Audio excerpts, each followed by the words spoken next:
thought 2020 was a wacky year, get ready for 2021 because the Sun Devils here at nearing the end of their season are getting ready to face for the third straight week an interim head coach. Hi, everybody, and welcome into our game preview. I'm Zach Keenan. Joining me, our publisher, Hod Rubino, for DevilsDigest.com. And as I said, the third straight week with an interim coach. But this is a different situation from USC and Washington State in that this is the first week that Washington State is without Jimmy Lake, their head coach. Exactly, Zach. And I think with USC, they had an interim coach, I think, if I'm not mistaken, from week 3 on.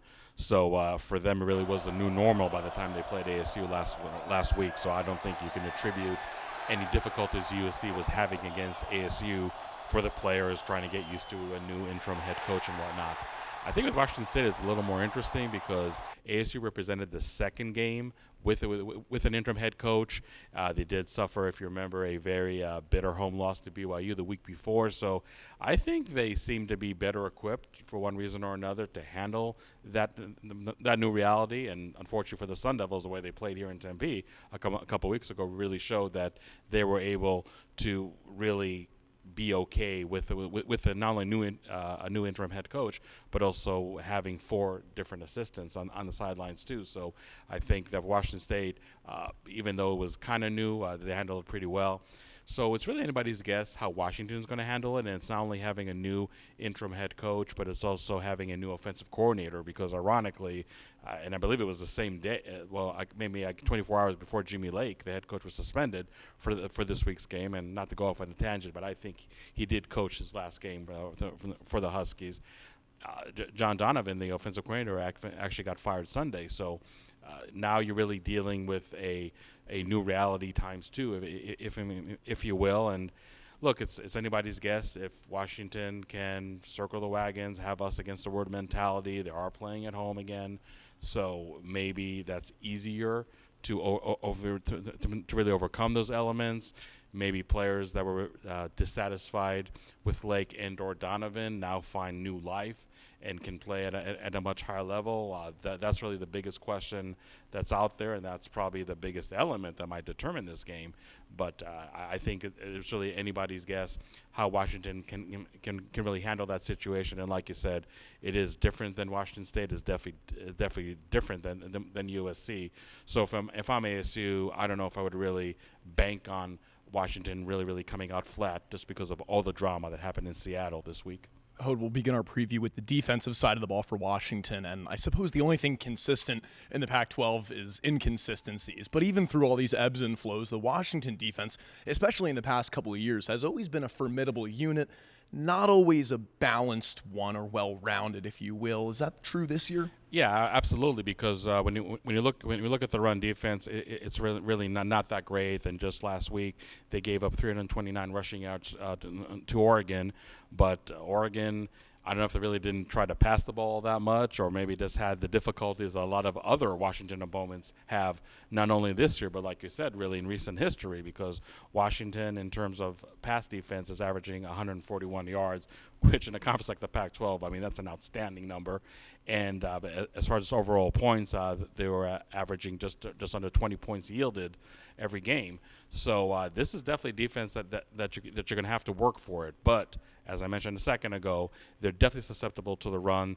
As it is, they have an alignment that has two defensive linemen. They really try to bring more pressure with their linebackers, but obviously dropping linebackers in coverage to complement what is a great Washington secondary. And look, if you're ASU, in a lot of respects, I know you want to get this passing game going again. We heard more and more narrative, feedback, criticism, however you want to phrase it, concerning Jaden Daniels and the wide receivers. That was not a great outing against USC by any means. Well, it wasn't really a great outing against Washington State the week prior. So if you're ASU and you got Rashad White playing at the level he's playing right now, just coming off a career game, and I really think DeMonte Traynham has a chip on his shoulder, pun intended, because I think he deserves more carries than he did get last week. I know he had the fumble, but to have Rashad White have another game where he's has 28 carries like he did last week or anything close to that, I don't think is really conducive for success.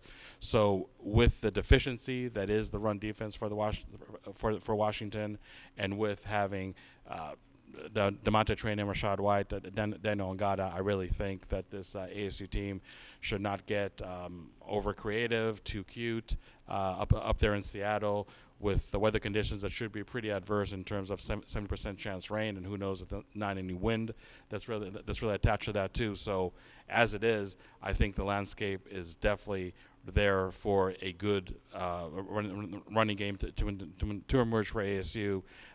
Again, I'm not saying neglect the passing game, but really be very judicious about it.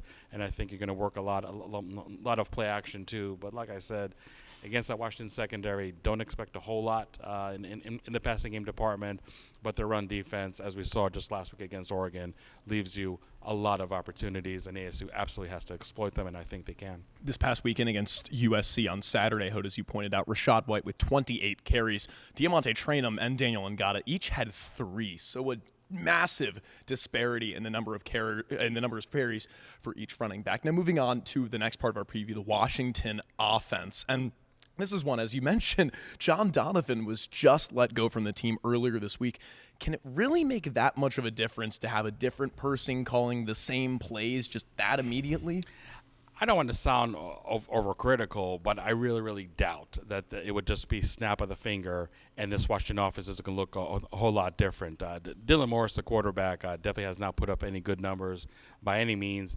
And I know some will say, okay, it's really more the scheme than Morris himself, but I don't think in terms of talented signal caller, I don't think that's really a description that you would have for a guy like Morris. And on the bench, and I know sometimes they say the most popular player on the team is a backup quarterback, but you have a guy in Sam Heward, a five-star prospect out of high school, and Heward is major Washington football legacy there. So for him to see very little to no playing time is something that's really irking the fan base, and maybe up until now they could pin that on John Donovan just being very stubborn. Now that he's not in the picture anymore, now you kind of wonder, are we going to see maybe somewhat of a 2-quarterback system in back-to-back weeks? I don't know if I would go that far, but if we see Sam Heward in the game, whether it's just for a few snaps or maybe a couple series, I really don't think it's going to be a shocker, because I think the coaching staff may want to shock the system, if you will, and just present a better offense than they've been presenting so far. But their passing game is suffering. Their running game is really all not that great. If I'm the ASU defense, and I think it's a unit that has been playing somewhat better in the last 2 games, like we said, back-to-back contests where they actually kept the opponent out of the end zone in the second half, and I feel that the caliber of offense that Washington has is nowhere close to that of Washington State or even USC. So if I'm the ASU defense, I think I'm very content of just really stacking the box. That Washington offense, as it isn't an offense that really is being able to connect with the long ball with any kind of regularity. Again, you go back to the weather conditions. I know Washington's really going to try to, probably just like ASU, run the ball early and often if it is going to be the rainy, wet early evening that we're expecting over there in Seattle. But I feel that this is definitely an offense that the ASU defense shouldn't have a whole lot of difficulties really to deal with. And again, with the new offensive coordinator, sure, I mean, there may be some kind of the rallying cry and maybe some kind of rejuvenation sentiment over there with the Huskies, but I just feel that talent-wise, this is a unit that I feel the ASU defense should handle, and not with a whole lot of difficulty. No Jimmy Lake, no John Donovan. Your head coach, your offensive coordinator are out of the question for this game. So Washington obviously expecting a ton of turmoil, but expectations have been the enemy of a very inconsistent ASU side. Hood, how do you see this one playing out? Yeah, this one is really hard to figure out because, again, we just don't know how Washington is going to react with this new landscape of having an interim head coach and probably a head coach they know that may not be back, and an offensive coordinator that we definitely know is not going to be back. So with all this drama in Seattle, I mean, can the players really just concentrate on football? Are the coaches that are being inserted on an interim basis, are they able to be effective and really just kind of being thrown into a situation that is really adverse and really be effective in what they're trying to convey to the players and really prepare them for what I think that it really is a tough game. I mean, ASU still has that glimmer of hope, maybe being the Pac-12 South champions, But on the other hand, it's a team that has not played all that well on the road. I know they got that win against UCLA, but it's just looking time and time again that it's more really an operation of than actually what we can expect from this team when they play away from the friendly confines of Sundell Stadium. But overall, I think that ASU does have an opponent. I don't want to call it a comfortable one, but I just think when you just match talent versus talent, this is definitely a winnable game for ASU. And not that the Sun Devils have enjoyed a smooth ride so far in this 2021 season, but things are much, much tougher in Washington right now. And again, having an interim head coach, an interim offensive coordinator, and this being the first game with those two elements in place, that might be just a little too hard for Washington, especially when they meet a team like ASU. I think the conditions, as I mentioned, I don't mean to harp on those weather conditions a lot, but really don't expect any team to really get off with their passing game. And also we'll talk about the Washington secondary, that it's really going to make things harder for ASU. So all in all, I expect to be a low-scoring game. A lot of really back and forth. Not really any team just breaking out. And I would expect ASU to win this game 24-13. Brad Denny from the Speak of the Devils podcast pointed out that ASU is 1-1 in interim head coach matchups so far this year. So the rubber match coming up this Saturday in Seattle. Hode Rubino, as well as staff writer Mac Friday, and I will all be in attendance over in Seattle, dressed very warmly and for the elements. In the meantime, for all your pregame coverage, make sure you keep it locked in to DevilsDigest.com while you're at it. Give us a follow on Twitter at Devils Digest. For Hode Rubino, I'm Zach Keenan, and we will see you from Seattle.